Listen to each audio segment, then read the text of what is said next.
Assalamualaikum warahmatullahi wabarakatuh. Alhamdulillah wa kafa. Wassalatu wassalamu ala nabiyil mustafa wa ala alihi wa sahbihi ahli sidqi wal wafa, amma ba'du. Jamaah salat tarawih Masjid Baitul Hikmah yang Allah muliakan, mohon izin menyampaikan kultum dengan tema amar ma'ruf nahi munkar. Allah berfirman di dalam surat Al-Imran 110, A'udzubillahi minasyaitonirrajim. Bismillahirrahmanirrahim. Kuntum khaira ummatin ukhrijat linnas ta'muruna bil ma'ruf wa tanhauna 'anil munkar wa tu'minuna billah. Kalian adalah sebaik-baik umat. Kuntum khaira ummah ukhrijat linnas, yang dihadirkan untuk manusia secara keseluruhan. Ta'muruna bil ma'ruf wa tanhauna 'anil munkar. Kalian senantiasa mengajak yang baik dan mencegah yang mungkar. Wa tu'minuna billah, dan senantiasa kalian beriman kepada Allah Subhanahu wa taala. Hadirin jamaah salat tarawih Masjid Baitul Hikmah yang Allah muliakan. Setidaknya ada 3 pelajaran yang bisa dipetik dari ayat ini. Yang pertama adalah gelar khairu ummah. Ini bukan main-main. Ini gelar yang luar biasa. Gelar yang langsung diberikan oleh Sang Pencipta. Sang Pencipta 200 miliar galaksi, yang Sang Pencipta triliunan ikan-ikan di laut. Sang Pencipta malaikat, jin, al-hayawanat, hewan, an-nabat, tumbuh-tumbuhan, al-insan, manusia, jagat raya alam semesta, yang memiliki surga, yang memiliki neraka, memberikan gelar kehormatan yang hebat, yang luar biasa, yaitu khaira ummah. Lalu kepada siapa gelar ini diberikan? Adalah kepada setiap muslim dan kepada umat Islam. Secara organisasi adalah umat Islam, tapi secara personal adalah setiap muslim. Jadi kita diberikan peluang oleh Allah dan hak untuk mendapatkan gelar kehormatan yang luar biasa ini.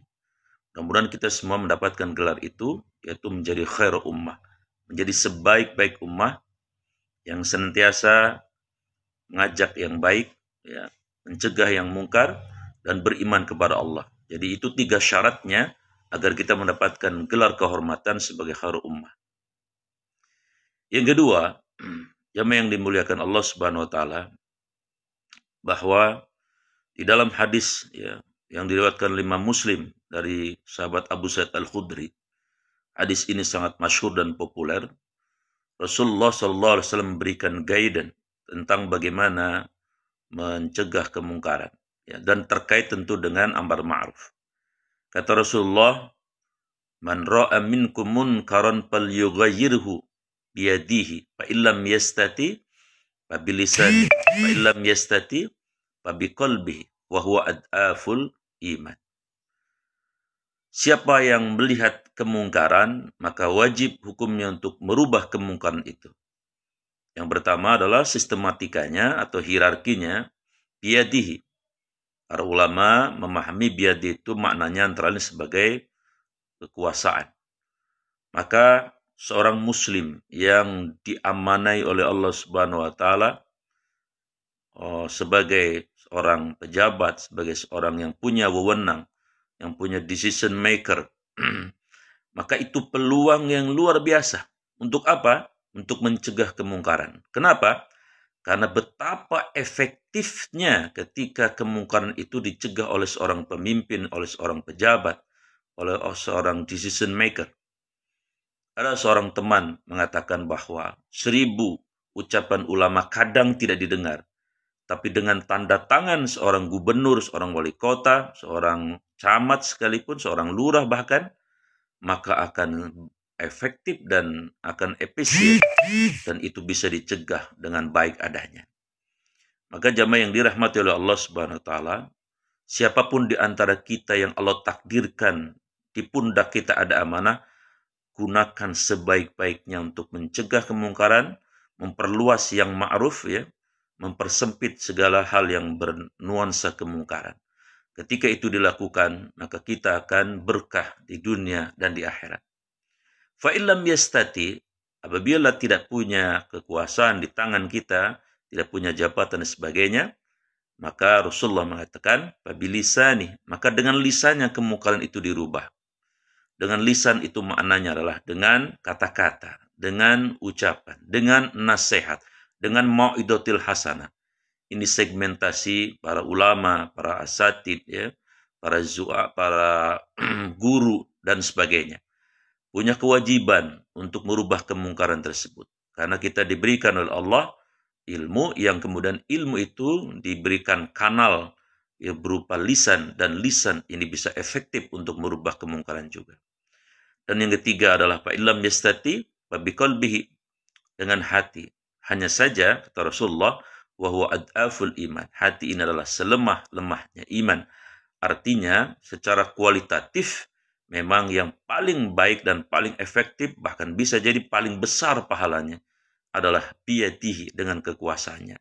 Karena memang kadang-kadang justru ujiannya orang yang sedang berkuasa tidak mau merubah kemungkaran, entah karena alasan apa. Padahal itu pahalanya luar biasa. Bahkan imamun adil itu banyak disebut di dalam hadis-hadis. Misalnya Rasulullah bersabda, la turaddu, ya, salasa dakwatahum. Ada 3 golongan manusia yang Allah tidak tolak doanya. Ternyata yang pertama adalah pemimpin yang adil, imamun adil. Yang kedua wal mazlum, adalah orang-orang yang teraniaya. Dan yang ketiga as-shaim hatta yuftir, orang yang sedang saum sampai dia berbuka. Artinya betapa kedudukan kekuasaan jabatan dalam perspektif Islam itu luar biasa apabila digunakan untuk yang baik, diantaranya adalah mencegah kemungkaran tersebut. Yang ketiga, poin yang ingin saya sampaikan adalah apabila amar ma'ruf nahi mungkar ini ditinggalkan, ada sebuah konsekuensi yang berat bagi kita umat Islam. Dalam hadis riwayat Imam Ahmad, ya, Rasulullah menjelaskan, apabila kalian meninggalkan amar ma'ruf nahi mungkar, maka setidaknya ada 3 konsekuensi disebutkan oleh Rasulullah. Yang pertama, Allah akan menurunkan bencana atau bala atau musibah kepada kalian. Yang kedua, doa-doa kalian apabila meninggalkan amar ma'ruf nahi mungkar, terutama nahi mungkar, maka doa-doa kalian tidak akan Allah dengar adanya. Ini yang termasuk buat saya adalah mengkhawatirkan. Betapa kita banyak sekali istighosah, memohon doa yang luar biasa banyaknya, tetapi nampaknya kemudian keadaan tidak berubah. Jangan-jangan saya khawatir, karena di antara terutama para ulamanya, orang-orang alimnya, para asatidnya, mendiamkan yang namanya kemungkaran.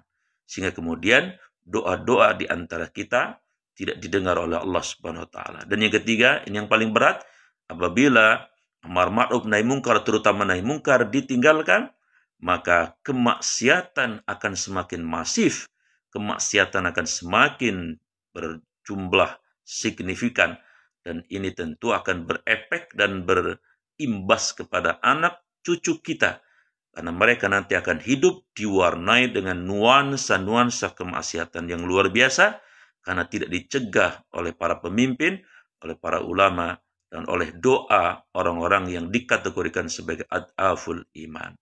Mudah-mudahan kita semuanya pada bagian masing-masing, pada segmen masing-masing, pada kapasitas masing-masing, punya kesadaran moral bahwa hidup ini tidak sekedar hidup. Salah satu misi hidup orang beriman adalah wajib mencegah kemungkaran dan mengajak kebaikan. Sehingga Allah memberikan gelar kepada kita semua sebagai khairu ummah oleh Allah Subhanahu wa taala. Demikian, mohon maaf lahir dan batin. Assalamualaikum warahmatullahi wabarakatuh.